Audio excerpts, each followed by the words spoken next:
Bismillahirrahmanirrahim. Assalamualaikum warahmatullahi wabarakatuh. Salam sejahtera untuk kita semua.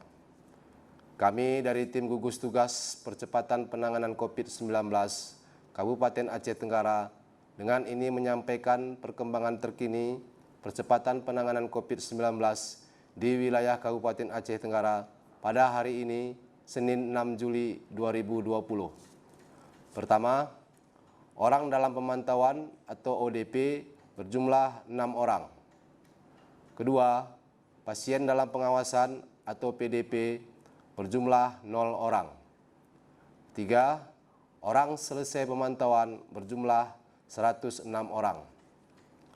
Selanjutnya kami sampaikan jumlah orang yang masuk dari pos pemeriksaan perbatasan Loe Pakam yang berbatasan dengan Kabupaten Karo, Provinsi Sumatera Utara dari tanggal 5 Juli 2020 pukul 08.00 WIB sampai dengan 6 Juli 2020 pukul 08.00 WIB berjumlah 194 orang.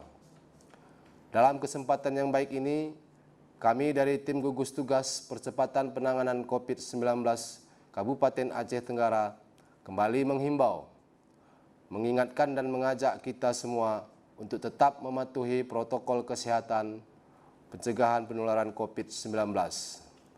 Terapkan perilaku hidup bersih dan sehat, jaga jarak fisik antara satu dengan yang lain, hindari tempat keramaian atau kerumunan orang, atau yang sering kita sebut dengan physical distancing dan social distancing.